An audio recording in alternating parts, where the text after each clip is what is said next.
कहते हैं, इस सृष्टि में अगर सबसे पहला प्रेम जन्मा था तो वो किसी शर्त पर नहीं टिका था, ना किसी बंधन पर। वो टिका था केवल श्रद्धा, समर्पण और अडिग विश्वास पर।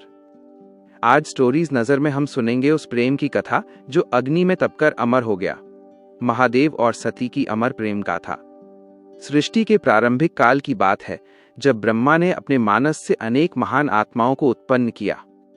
उन्हीं में से एक थे दक्ष प्रजापति, अत्यंत विद्वान पर उतने ही अहंकारी। दक्ष को अपने ज्ञान, अपनी सत्ता और अपने कुल पर गहरा अभिमान था। उन्होंने वर्षों तक कठोर तप किया और उसी तपस्या के फलस्वरूप उन्हीं को एक दिव्य कन्या की प्राप्ति हुई। ये कन्या कोई साधारण बालिका नहीं थी, वह स्वयं आदि शक्ति का अंश थी। यही कन्या आगे चलकर जानी गई देवी सती के नाम से। सती का स्वभाव बचपन से ही अलग था। न उन्हें राजसी आडंबर भाता था, न ही आभूषणों की चकाचौंध। लेकिन जब भी वो किसी ऋषि से महादेव शिव की चर्चा सुनती, उनका हृदय अनजाने ही भर उठता। वो शिव जो श्मशान में वास करते हैं, जो भस्म धारण करते हैं, जो सर्पों को आभूषण बनाते हैं। जहां संसार भय देखता था, वहीं सती को सत्य दिखाई देता था। धीरे धीरे ये आकर्षण भक्ति बना और भक्ति प्रेम में परिवर्तित हो गई। सती ने ठान लिया, शिव ही उनके जीवन साथी होंगे। जब ये बात दक्ष को ज्ञात हुई तो उसका अहंकार आहत हो उठा। उसकी दृष्टि में शिव एक वनवासी योगी मात्र थे, जो उसकी पुत्री के योग्य नहीं थे। पर सती का निश्चय अटल था। उन्होंने सब कुछ त्याग दिया और शिव को पाने के लिए कठोर तपस्या आरंभ कर दी। पर्वतों की गुफाएं, खुले आकाश के नीचे भूख, प्यास और निद्रा से परे सिर्फ एक नाम, शिव। सती की तपस्या से त्रिलोक कंपने लगे और अंततः महादेव प्रकट हुए। शिव ने सती के समर्पण को देखा और कहा, तुम्हारा प्रेम मुझे बांध चुका है, आज से तुम मेरी अर्धांगिनी हो। देवताओं ने पुष्प वर्षा की और कैलाश पर हुआ शिव सती का दिव्य विवाह। पर इस विवाह में एक व्यक्ति अनुपस्थित था, दक्ष प्रजापति। उसका अहंकार आज भी झुका नहीं था।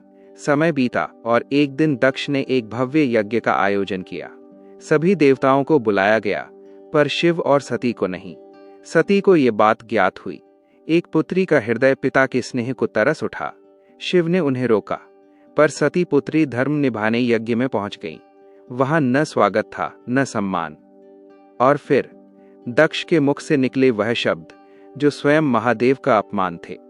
सभा स्तब्ध थी। सती का हृदय टूट चुका था। उन्होंने कहा, जिस शरीर ने आज मेरे प्रभु का अपमान सुना है, वो अब इस संसार के योग्य नहीं। और उसी क्षण सती ने स्वयं को यज्ञ की अग्नि में समर्पित कर दिया। जब ये समाचार शिव तक पहुंचा तो वह क्षण सृष्टि के लिए भयावह बन गया। शिव का क्रोध प्रलय बन गया। उनकी जटाओं से प्रकट हुए वीरभद्र। यज्ञ ध्वस्त हुआ। अहंकार का अंत हुआ। पर शिव का दुख अब भी शेष था। वह सती के शरीर को उठाकर ब्रह्मांड में भटकने लगे। सृष्टि असंतुलित होने लगी। तब विष्णु ने सुदर्शन चक्र चलाया। सती के अंग पृथ्वी पर गिरे और बने शक्तिपीठ। आज भी वे स्थान उस प्रेम की गवाही देते हैं जो मृत्यु से भी परे है। शिव समाधि में चले गए, पर प्रेम समाप्त नहीं हुआ, क्योंकि ये अंत नहीं था, ये शुरुआत थी। प्रेम जो अग्नि में तपे वो नष्ट नहीं होता, वो जन्म लेता है नए रूप में। सती के त्याग से पार्वती का जन्म होगा और प्रेम की ये कथा एक बार फिर अमर बनेगी। अगर आपको ये कथा स्पर्श कर गई हो तो वीडियो को लाइक करें, कमेंट में लिखें हर हर महादेव। और ऐसी ही रहस्यमयी और आत्मा को छू लेने वाली कहानियों के लिए स्टोरीज नजर को सब्सक्राइब करना ना भूलें।